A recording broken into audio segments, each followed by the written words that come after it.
ব্যারাকপুর ২ নম্বর ব্লকে তৃণমূলের দখলে থাকা পঞ্চায়েতে ভুতুড়ে ভোটারের হদিশ মিলল।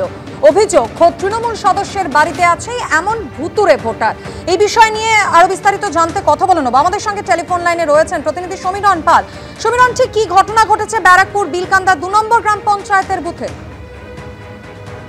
গত সপ্তাহে বিলকান্দা ২ নম্বর গ্রাম পঞ্চায়েতের তৃণমূলের সদস্য পরেশ চন্দ্র শীল তিনি অভিযোগ করেছিলেন যে নির্বাচন কমিশনের যারা আধিকারিক তাদের ভুলের জন্য তার এলাকায় একাধিক জায়গায় একাধিক নাম রয়েছে এবং সেক্ষেত্রে দেখা গেছিল যে যমুনা শাহ, সুমনা শাহ একই ব্যক্তি, অর্থাৎ কার্তিক শাহ দুই স্ত্রী দেখা যাচ্ছে এবং ভোটার তালিকায় ব্যাপক কর্মটির অভিযোগ তুলেছিলেন।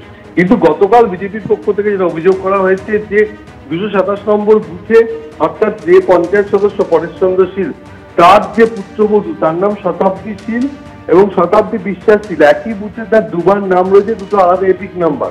এবং এইটা সামনে আসে বিজেপির পক্ষ থেকে অভিযোগ করা হয়েছে যে তৃণমূলের পক্ষ থেকে পরিকল্পনা করে তাদেরই পঞ্চায়েত সদস্যের পুত্রবধূর দুবার নাম এসছে এবং একই ভোটার তালিকায় এবং দুটি আলাদা এপিক নম্বরে।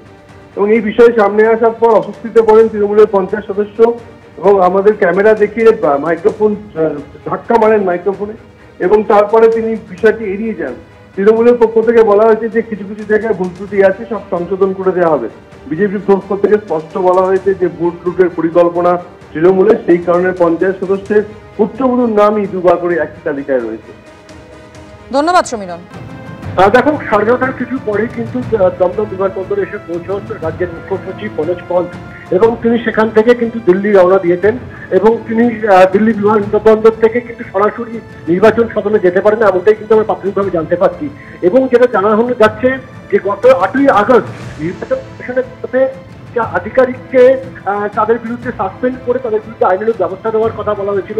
এরই সঙ্গে ছিল একজন ডাটা এন্ট্রি অপারেটর এবং গোটা প্রক্রিয়া কিন্তু সোমবার দুপুর 3টের মধ্যে সম্পন্ন করে সে বিষয়ে একটি রিপোর্ট রাজ্যের মুখ্য সচিব দিতে বলা হয়েছিল নির্বাচন কমিশনকে। কিন্তু পাল্টা একটি চিঠি নির্বাচন কমিশনকে দেওয়া হয় মুখ্য সচিবের তরফে, যে চিঠিতে বলা হয় যে একজন আধিকারিক এবং একজন ডাটা এন্ট্রি অপারেটর এই দুজনকে নির্বাচনের যে প্রক্রিয়া সেই প্রক্রিয়া থেকে আপাতত সরিয়ে রাখা হয়েছে এবং বাকিদের বিরুদ্ধে এখনই কোনো ব্যবস্থা কিন্তু রাজ্য সরকারের তরফে নেওয়া হচ্ছে না। কারণ তারা সেখানে কিন্তু উল্লেখ করেন যে রাজ্য সরকারের কর্মীরা তারা কিন্তু রাজ্য সরকারের উপর অনেকটা নির্ভরশীল এবং যে অভিযোগ তাদের বিরুদ্ধে উঠেছে সেই অভিযোগ কিন্তু ডিপার্টমেন্টাল এনকোয়ারি না হওয়া পর্যন্ত সেই অভিযোগ সত্যতা প্রমাণিত হবে না। তাই নির্বাচন কমিশনের নির্দেশ সত্ত্বেও তারা কিন্তু এই মুহূর্তে কোনো ব্যবস্থা গ্রহণ করছেন না।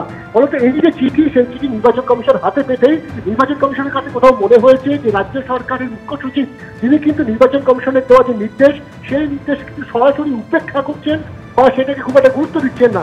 এরপরই দেখলাম আমরা দিল্লিতে নির্বাচন কমিশনের তরফে সেখানে কিন্তু একেবারে সরাসরি উপস্থিত থাকার জন্য বুধবার বিকেল 5টা পর্যন্ত সময় বেঁধে দেওয়া হয় রাজ্যের মুখ্য সচিব মনোজ পন্তকে এবং সেই মতোই কিন্তু তিনি 9:30 নাগাদ আজকে দিল্লি কলকাতা বিমানবন্দরে পৌঁছেছেন এবং সেখান থেকে কিছুক্ষণের মধ্যেই তার ফ্লাইট সেটি কিন্তু দিল্লির উদ্দেশ্যে রওনা দেবে। ফলত যেটা মনে করা হচ্ছে দিল্লিতে আজকে নির্বাচন সদনে নির্বাচন কমিশনারদের সামনে, মুখ্য নির্বাচন কমিশনারদের সামনে সেখানে কিন্তু তাকে জবাব তলব করা হতে পারে যে কেন নির্বাচন কমিশনের নির্দেশ সত্ত্বেও সেই নির্দেশ পালন করেননি রাজ্যের মুখ্য সচিব, কি কি কারণ রয়েছে। কারণ যে কারণগুলি কথা তিনি চিঠিতে উল্লেখ করেছেন সেটাতে যে নির্বাচন কমিশন খুব একটা সন্তুষ্ট নয় তার দিল্লি তলবই কিন্তু সেটা থেকে পরিষ্কার হয়ে যাচ্ছে। স্বাভাবিকভাবে আজকে কিন্তু সশরীরে দিল্লি নির্বাচন সদনে উপস্থিত থেকে মুখ্য সচিবকে কিন্তু বলতে হবে যে কেন এই 4 আধিকারিকের বিরুদ্ধে সাসপেন্ড করা হয়নি বা তাদের বিরুদ্ধে আইনানুগ ব্যবস্থা নেওয়া হলো না। এই কুইজের তলবে কিন্তু মূলত আজকে মুখ্য সচিবকে দিল্লি ডেকে পাঠিয়েছে বলে মনে করা হচ্ছে। ধন্যবাদ অনির্বাণ।